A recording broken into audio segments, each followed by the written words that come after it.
मानना ही लेकिन पड़ेगा ना, वैसा, हाँ, मानना तो पड़ेगा, लेकिन, आरोपी हाँ, हो गए। हाँ, लेकिन वैसा नहीं है। मैं आपको एक सच्चाई बताता हूं और यहां का लॉ बताता हूं। जो फाइंडिंग हाईकोर्ट और सुप्रीम कोर्ट की है, वो फाइंडिंग बाइंडिंग है नीचे के जज पे। आप, दिल्ली का आपको एक एग्जांपल बताता हूं मैं। दिल्ली के केसेस जो है ना, दिल्ली में ये पहली बार नहीं है। इसके पहले भी नीचे दिल्ली के निचली अदालत के जजेस ने कई बार आइदर भ्रष्टाचार करके, नहीं तो फिर लॉ का नॉलेज नहीं है बेवकूफी की वजह से, सुप्रीम कोर्ट के जजमेंट के खिलाफ, लॉ के खिलाफ आदेश पारित किए। तो ऐसे जजेस के ऊपर स्ट्रिक्चर पास करके कोर्ट ने किसी के ऊपर कंटेम्प्ट की फाइंडिंग दिया, किसी को बोला तेरे को, तेरे मतलब तू बेवकूफ है, तेरे को बेसिक नॉलेज नहीं है लॉ का, इसको ट्रेनिंग पे भेजो, जुडिशरी में कैसा आ गया। तो डिपार्टमेंट ऑफ एक्शन, कंटेम्प्ट का एक्शन, ऐसे कई ऑर्डर हुए हैं। उसमें सबसे लैंडमार्क जजमेंट में आपको वन बाय वन बताता, आपको भी शॉक हो जाएगा। जब जस्टिस मार्कंडे काटजी और जस्टिस ज्ञान सुधा मिश्रा की बेंच थी, उस समय एक सुप्रीम कोर्ट ने ऑर्डर दिया और वो ऑर्डर के आगे उसको सुपरसीड ओवररूल करके दिल्ली की एडिशनल डिस्ट्रिक्ट जज अर्चना सिंह थी, उन्होंने एक आदेश दिया। सुप्रीम कोर्ट ने जैसा वो देखा, उन्होंने बोला बुला उस जज को ओपन कोर्ट में, कोर्ट में है, आप नेट पे सर्च कर लो, आपको नेट मिल जाएंगे। बोला तुम्हें यहां से जेल में भेजेंगे हम 6 महीने के लिए। सुप्रीम कोर्ट के आदेश के खिलाफ जो जज काम करता है उसको contempt of court act, civil civil contempt section 2B और 12 के तहत 6 महीने की सजा का प्रावधान है। सेक्शन 16 तो जजेस के खिलाफ स्पेशल सेक्शन है कंटेम्प्ट का। तो जस्टिस मार्कंडे काटजूगा तुमको यहां से जेल में भेजेंगे, फिर वो हाथ पांव जोड़ने लगी तो उसके ऊपर पूरा डिटेल स्ट्रिक्चर, और कहा कि ऐसे जजेस जुडिशरी से फेंक देने चाहिए, निकाल के फेंकने चाहिए इनको, इन्होंने हमारे ऑर्डर को ओवररूल कर दिया। तो ये तो बचेगा क्या फिर न्याय, फिर हायर आर्की वो बचेगा क्या? सुप्रीम कोर्ट को ओवररूल नीचे का जज कर रहा है। तो फिर वो 2011 का जजमेंट है, वो उस पर ब्लॉग लिखा है, मैंने भेजा आपको। तो वो एक हो गया। दूसरा किस्सा, वो तो इससे भी बड़ा है। अगर आप उसको बोले भ्रष्टाचार का नमूना और केजरीवाल की केस को मैच करने वाला है वो मोहन सिंह का। हाँ, एकदम परफेक्ट। आप हंसोगे यार कैसा हो रहा है। मोहन सिंह का केस था। मोहन सिंह के केस में उसने सुप्रीम कोर्ट के साथ में धोखाधड़ी किया, झूठा एफिडेविट दिया, झूठे डॉक्यूमेंट बना के कोर्ट में दाखिल किया। सुप्रीम कोर्ट फिरियादी बना, सुप्रीम कोर्ट ने ऑर्डर दिया, registrar general of supreme court complaint बनेगा, इन्होंने कोर्ट से फ्रॉड किया है। फिर उसमें केस फाइल किया निचली अदालत में। ये जो हमारे जस्टिस जितेंद्र सिंह साहब इनके जैसे निचली अदालत में सुप्रीम कोर्ट का रजिस्टर्ड फिरियादी, और वो मोहन सिंह मतलब जो भी जो पर्सन, वो आरोपी। आगे जो क्या हुआ पता है आपको? नीचे का जज कहता है सुप्रीम कोर्ट की कंप्लेंट झूठी है, कोई केस नहीं बनता, एक्विट। उसको निर्दोष साबित कर दिया। फिर तुरंत वो ऊपर के कोर्ट ने वो मैटर का रिवीजन लिया और उसने उसको फिर 10 साल की सजा दिया उस आरोपी। अच्छा, अब मैं इसको क्या मैं थोड़ा केस को रिलेट कर रहा हूं। मान लीजिए कि निचली अदालत ने अरविंद केजरीवाल को बरी कर दिया, हाँ, और कोई मीडिया सिंगल मीडिया ग्रुप ये मुद्दा नहीं उठा रहा है कि लोअर कोर्ट ने आखिर कैसे बरी किया। खाली बरी नहीं किया, बल्कि ये कहा कि इन्वेस्टिगेटिव ऑफिसर्स के खिलाफ कार्रवाई हो, कि उन्होंने फैब्रिकेटेड केस बनाया है, गलत केस बनाया है। इनके खिलाफ तो चार्ज जो है वो ट्रायल चलाने के लायक भी नहीं है। कोई कोरोबरेटिव फैक्ट्स नहीं है, ये निचली अदालत ने कहा है। हाँ, तो सवाल ये है, फिर वहीं पर आ जाता है कि हाँ। हाई कोर्ट ने बेल रिजेक्ट कैसे किया? अरे तो फिर मैं वही तो कह रहा हूं ना। और उस पे दो तीन अति विद्वान कॉमन मैन को बेवकूफ समझने वाले वो क्या फंडा लेकर आते हैं पता है क्या अपना? अरे वो बेल के ऑब्जर्वेशन थे, ये तो ये है, लेकिन उनको ये पता नहीं है। आपको मैं ऑब्जर्वेशन बताता हूं क्या थे। देखो, जो पीएमएलए रहता है, ईडी का जो केस, सुनिए आप, ईडी के केस में अभी डिस्चार्ज वाउंड नहीं हुआ है, ये जस्ट सीबीआई के केस में हुआ है। ईडी का केस वैसा ही है।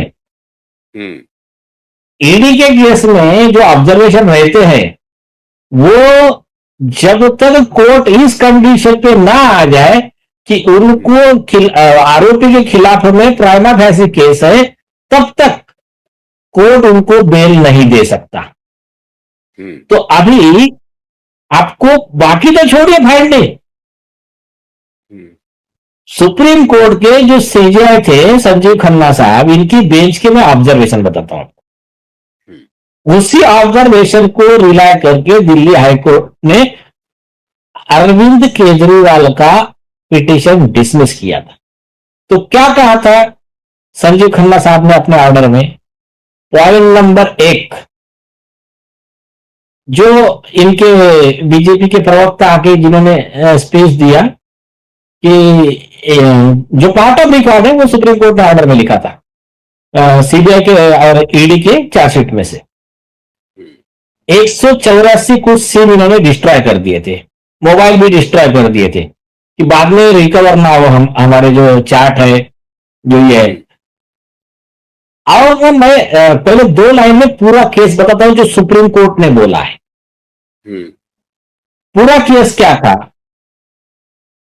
कि के कविता करके अपना यहाँ की तेलंगाना की साउथ ब्लॉक की, शायद मेरे ख्याल से वो बेटी है क्या उनकी, और वहां के जो सीएम थे पहले के राहुल की केसीआर की, हाँ शायद, हाँ या नहीं मुझे कंफर्म नहीं है, ठीक है जो भी है। हाँ नहीं, हाँ केसीआर की बेटी है। हाँ, तो उनके थ्रू लिकर माफिया ने कांटेक्ट किया अरविंद केजरीवाल से, डील तय हुई। 100 करोड़ रुपए कैश पहुंचाने के गोवा में, गोवा इलेक्शन में चाहिए आम आदमी पार्टी को, काय के बदले में? तो हम आपको क्या करेंगे, अभी जो होलसेल डिस्ट्रीब्यूटर है लीकर के दिल्ली के, तो उनको हम जो अभी कमीशन 5% मिल रहा है वो कमीशन बढ़ा के हम 12% कर देते। अब 12% कर देंगे तो तुम्हारे को अभी जो मिल रहा है कमीशन उससे एवरेज में 700,000 करोड़ रुपए एक्स्ट्रा साल का मिलना शुरू हो जाएगा। उसके बदले में आपने हमको इतना इतना रुपया देने का। कोर्ट ने ऑर्डर में क्लियर लिखा, जो प्रोसीड्स ऑफ क्राइम है, जो 100 करोड़ इधर पहुंचाए, 20 करोड़ उसके घर पे पहुंचाए, 10 करोड़ उसके घर पे पहुंचाए, टोटल प्रोसीड्स ऑफ क्राइम है वो है 338 करोड़, 338 करोड़ रुपए प्रोसीड्स ऑफ क्राइम है। इनकी जो आतिशी मारलेना आकर बार बार ये संजय सिंह आकर बोलते थे ना, फिगर बताओ फिगर बताओ, सुप्रीम कोर्ट ने फिगर बता दिया ना, proceeds of crime is 338 crore. One thing. दूसरी चीज, इसमें ये जो था अपना आरोपी लोगों ने अपने जो भी मोबाइल डिस्ट्रॉय वगैरह सब किए, तो जब ये विषय आया तो उसमें सुप्रीम कोर्ट ने क्या कहा? सुप्रीम कोर्ट ने कहा कि मनीष सिसोदिया का डिफेंस है कि ये जो सिम जो ये हुआ है, मोबाइल जो रिप्लेस किया है, वो जस्ट रेगुलर जो करते हैं वो वैसा किया है मैंने, तो सुप्रीम कोर्ट ने ऑर्डर में लिखा, सुनो बोले, आपके ऊपर एविडेंस डिस्ट्रॉय का आईपीसी 201 का चार्ज है। ये चार्ज जब ट्रायल चलेंगे, उसमें एविडेंस लेड होंगे, तभी डिसाइड होगा चार्ज सही है कि गलत है। और सुप्रीम कोर्ट को ओवररूल करके नीचे का जज ऑर्डर में लिख रहा है कि ये केस ट्रायल का है ही नहीं। तो इससे बड़ा कंटेम्प्ट का केस क्या रहेगा। दूसरी और एक बहुत बड़ी बात, सुप्रीम कोर्ट ने ऑर्डर में लिखा, अभिषेक मनु सिंघवी साहब एडवोकेट है अरविंद केजरीवाल के, उनको एक सवाल पूछा सुप्रीम कोर्ट ने, आप देखो ये प्राइमरी ऐसे सबूत है, आप उसके बारे में बोलो और ये बारे में बोलो कि जब पैसा जो प्रोसीड्यूर ट्रायल है 100 करोड़ रुपए आम आदमी पार्टी को गोवा में दिए गए, तो पूरी आम आदमी पार्टी आरोपी क्यों नहीं बननी चाहिए। सेक्शन 70 और पीएमएलए। तो आपके जो कट्टर ईमानदार केजरीवाल जी है ना, तो इनके वकील साहब ने क्या बोला कोर्ट में, कोर्ट ने भी बहुत अच्छी तरीके से ऑर्डर में लिखा। उन्होंने बोला इस बात पे हम कोई आर्गुमेंट नहीं करना चाहते, हम कुछ नहीं कहना चाहते, बना दो, आपको आरोपी बनाना है तो पार्टी, समझे। तो ये जो चिल्लाते घूमते ना कि मोदी जी आप जवाब दो और ये अमित शाह आप जवाब दो, मेरे को वो बीजेपी और कांग्रेस और आम आदमी, मुझे पॉलिटिक्स से कोई लेन देन नहीं है, लेकिन ये जो कहते हैं ना कि आप जवाब दो, तो भाई आपको तो कोर्ट पूछ रहा है, जवाब दो, नहीं तो जेल में जाओ। तो आप बोल रहे हैं कि मुझे जवाब नहीं देना उसमें।